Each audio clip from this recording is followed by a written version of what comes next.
कधीच नाही चुकणार तुमचे फेवरेट टीव्ही शोज झी5 सोबत, तेही एकदम फ्री. अगं अपर्णा, काप्या माझ्याकडनं नाही बघते होय. काय झालं? अगं पेपर झालं काय नक्की? बाबा त्याला आता इंजेक्शन दिलं, त्याला भुवळ आले हो, त्याला त्रास होतोय खूप बाबा. इथे तू जरा शांत हो बर. अगं तुला पण माहितीये ना, अमोलला जर ह्या आजारातनं बरं करायचं असेल तर ह्या सगळ्या परिस्थितीतनं जावं लागणार आहे आपल्याला.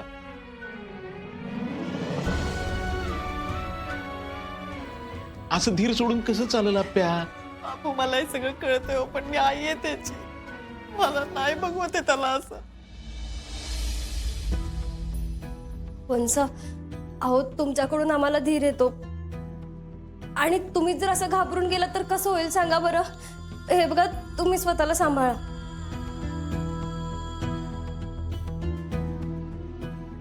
मला त्याच्याच वाटेला का गे हे सगळं? त्याची काही चूक नाही हो बापू यात. हे बघा अपर्णा, ह्या प्रश्नांची उत्तरं कोणाकडेच नाहीयेत. आत्ता आपल्यासमोर जे काय आहे ना, ते सांभाळून घेण्याशिवाय पर्यायच नाहीये दुसरा आपल्याकडे. माझ्या मुला त्रास होतोय हो ताई. कळतंय ग मला. हे बघ, आपण सगळे मिळून ह्यातून मार्ग काढू. हं, तू रडू नको बरं, शांत हो जरा. हो अपर्णा, हे बघ, अमोलला त्रास होणार हे डॉक्टरांनी सांगितलं होतं आपल्याला, आणि आपण आपल्या मनाची तयारी पण केली होती. पण अमोलचा त्रास बघितल्यानंतर आपला धीर सुटणार हे माहित होतं मला. आपल्याला यातून सुटका नाही या ठिकाणी. मी नाही बघू शकत, पण जर त्याला असं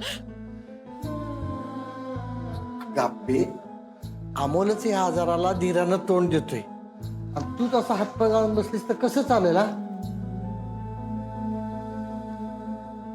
दीदी, तुम्ही एक काम करा, दाजीन दोघं जण बाहेर थांबा.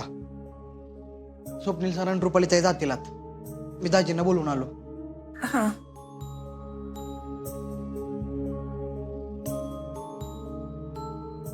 विनायकराव, हो, आपला अमोल बरा होणार आहे. आपला अमोल घाबरणाऱ्यांमधला नाही हो. तुम्ही बघा, त्याची केमो झाली ना, तो हसत हसत बाहेर येणार आहे. हा रे. अर्जुन, काय करायचं रे आपण? इथून पुढे काय काय होणार आहे, काय काय बघावं लागणार आहे ना, मला काहीच कळत नाही. आपण काय करणार आहोत? आपे बघ, अमोलकडे दुसरा काय पर्याय नाही, त्यामुळे तू हे सगळं सहन करतोय. आपल्याला पण करावं लागणार आहे.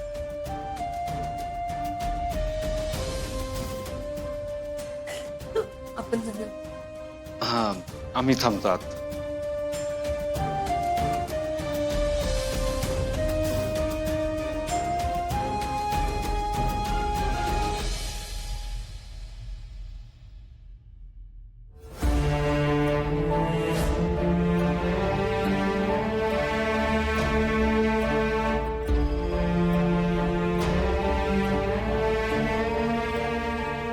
का हे सगळं अमोलच्याच वाटेला का दिलंयस रे तू? आम्ही सगळ्यांनी विनवण्या करून सुद्धा शेवटी तुला जे करायचं होतं तेच केलंस ना तू.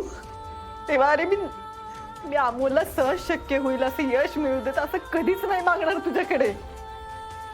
मला पण त्याला संघर्षातूनच उभं करायचंय रे. पण असं शारीरिक दृष्ट्या त्रास देऊन काय मिळतंय तुला? ठीक आहे, तुझं ठरलंय ना, तू पाण्यात ढकललंयस ना, मग आता पोहण्याची विद्या पण तूच दे. कारण हे सगळं घडवून आणणार तू आहेस ना, मग हे सगळं सहन करण्याचं धैर्य पण तूच दे.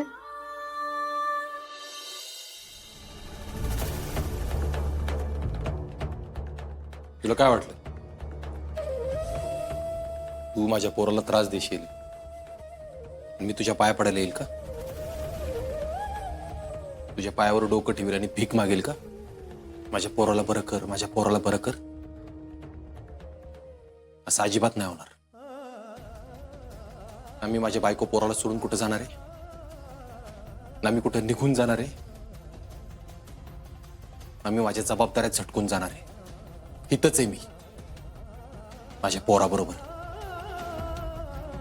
जर तू माझ्या पोराला माझ्यापासून हिसकावण्याची तयारी करत असशील ना, तर ऐक, शिव अर्जुन कदम तुझ्या दारातून त्याच्या पोराला खेचून आणील परत. यावेळी माझं अख्खं घर माझ्या बरोबर आहे. आणि सगळ्यात महत्वाचं, यावेळी या अर्जुन कदमची ताकद त्याचं पोरग स्वतः आहे. कळलं का?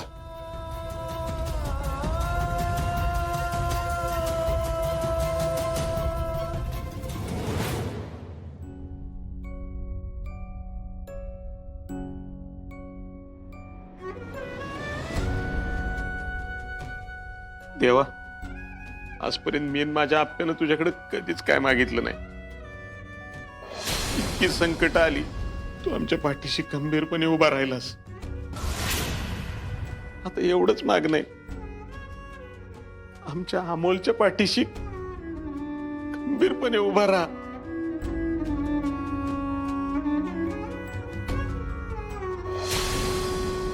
बापू, हो तो सगळं जाणतो. तो आपल्या अमोलला नक्की बरं करेल बघ. अमोलचे नातेवाईक का तुम्ही? हा. पोस्ट केमोची काही औषधं आणायची होती, तुम्ही बाहेरून आणू शकाल का? हो, आणतो.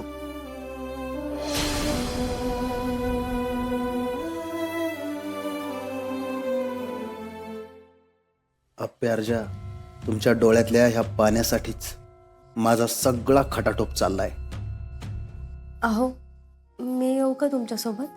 नाही, नको, मी घेऊन येतो लगेच. बापू, आलो. दाजी.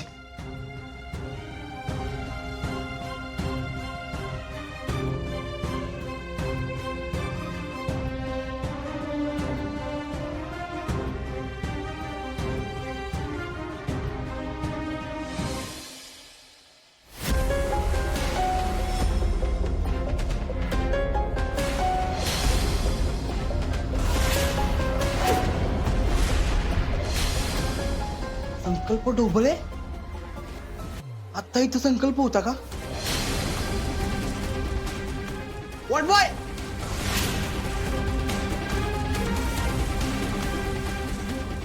What boy?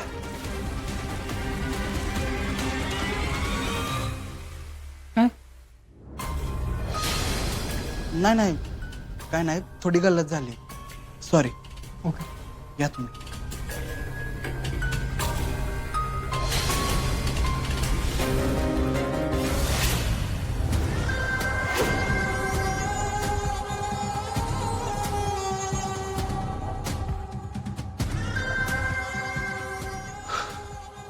वाचलो.